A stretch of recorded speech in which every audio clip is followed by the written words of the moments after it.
السلام علیکم۔ آج کی ویڈیو آپ کے لیے بہت ہی زیادہ خوشی کا سبب بن سکتی ہے اگر آپ کو ٹیکنالوجی کی انفارمیشن پسند ہے۔ AMD ایک $1 بلین سپر کمپیوٹر پروجیکٹ جو ہے وہ بنانے جا رہی ہے، جو کہ نیوکلیئر فیوژن پہ بنایا جائے گا۔ اس کی مدد سے آپ کینسر کی ٹریٹمنٹ اور ڈیفینس ریسرچ کے لیے جتنے بھی پروگرامز ہیں اس کو یوٹیلائز کر سکیں گے۔ اگر آپ ٹیکنالوجی، ہیلتھ اور سائنس میں دلچسپی رکھتے ہیں تو یہ ویڈیو آپ کے لیے ہے۔ کینسر کا ٹریٹمنٹ آلموسٹ بہت ہی زیادہ مشکل ہے اور انیبل ٹو ڈیٹیکٹ ہے، یعنی کہ آپ کو 3rd یا 4th سٹیج میں جا کے پتہ لگتا ہے کہ آپ کو کینسر ہے۔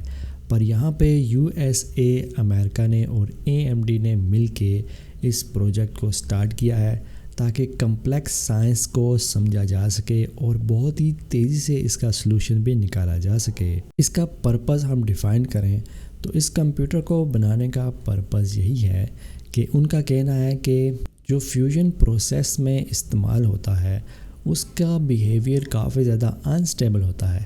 اس کو سمجھنے کے لیے ایڈوانس سسٹم کی ضرورت ہے۔ اور اگر آپ کو فیوژن انرجی کا نہیں پتہ، فیوژن انرجی یعنی سورج سن کے سینٹر میں جو ریئیکٹ کرتا ہے اس کو کہتے ہیں۔ اس جیسا ریئیکشن زمین پر کریٹ کرنا ایک طرح سے ناممکن ہے، لیکن اگر یہ سکسیسفل ہو گیا تو انرجی کا کرائسس بھی سولو ہو جائے گا۔ کینسر کی ٹریٹمنٹ کے لیے جو بھی ماڈیولر لیول کی سیمولیشن چاہیے ہوتی ہے وہ صرف اور صرف اس سپر کمپیوٹر سے ہی ہو سکے گی تاکہ ڈرگس کو اور تھیراپی کو زیرو سے ڈیزائن کیا جا سکے۔ تو بیسیکلی اس پروجیکٹ کا سب سے پہلا سپر کمپیوٹر ہے جس کو لکس کا نام دیا گیا ہے، جو کہ 6 مہینے کے اندر ڈیولپ ہوگا اور اس کے اندر AMD کی MI355X AI چپ استعمال ہوگی۔ AMD کے سپر کمپیوٹر میں ایک high speed network components بھی استعمال ہوں گے۔ اس کے بعد دوسرا اور زیادہ پاورفل سسٹم لانچ کیا جائے گا جس کا نام ابھی تک انہوں نے ڈسکور نہیں کیا، جو کہ 2029 تک ریڈی ہوگا۔ یہ سپر کمپیوٹرز جو ہیں بڑے سے بڑا ڈیٹا اور کمپلیکس سیٹس آف سیمولیشن کو ہینڈل کرے گا، جیسے کہ فیوژن، پلازما ماڈلنگ اور مولیکولر ڈائنامکس ڈیفینس سسٹم۔ یہ ہم کہہ سکتے ہیں کہ یہ مشین سوچتی نہیں ہے جیسے کہ انسان سوچتے ہیں، لیکن بہت ہی تیزی سے وہ انسٹرکشن فالو کرے گا جو انسان پرووائڈ کرے گا اس مشین کو۔ اب کیونکہ پہلے بتایا گیا ہے کہ دنیا میں اس طرح کا ریئیکٹر کریٹ کرنا امپاسبل ہے، کیونکہ یہ ریئیکٹر صرف اور صرف سورج کے اندر پایا جاتا ہے۔ پر اگر یہ فیوژن ریئیکٹر سکسیسفل ہوتا ہے تو دنیا میں رینیویبل اور سسٹینیبل انرجی کا جو سورس ہے وہ ہمیں ایک اچھے طریقے سے مل جائے گا۔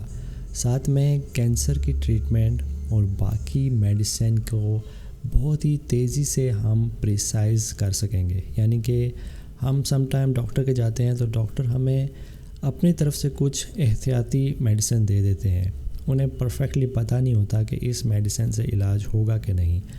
پر اس کے بعد جب یہ سپر کمپیوٹر آ جائے گا تو ہم پرفیکٹلی بتا سکیں گے کہ اس انسان کو یہ میڈیسن ہی کام کرے گی۔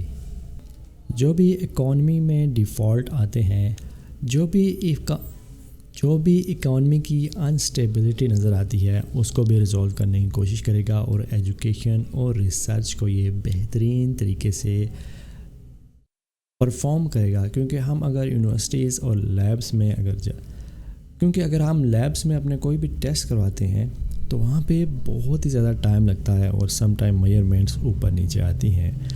پر اس کا انداز پاکستان پہ کیا ہوگا اگر ہم دیکھیں کہ پاکستان میں اس کا اثر ہے۔ تو یہ تھی کہانی AMD کے 1 بلین سپر کمپیوٹر پروجیکٹس کی، کہ کیوں بنایا گیا، کیسے کام کرے گا، اس کا کیا کیا فائدہ ہوگا اور فیوچر میں ہم اس کو کیسے یوٹیلائز کر سکیں گے اپنی ضرورت کو پورا کرنے کے لیے۔ تو اگر آپ کو سائنس، ٹیکنالوجی اور فیوچر کے ٹاپکس پسند ہیں تو اس چینل کو سبسکرائب کیجیے۔ تو پھر ملتے ہیں نیکسٹ ویڈیو میں۔ اللہ حافظ۔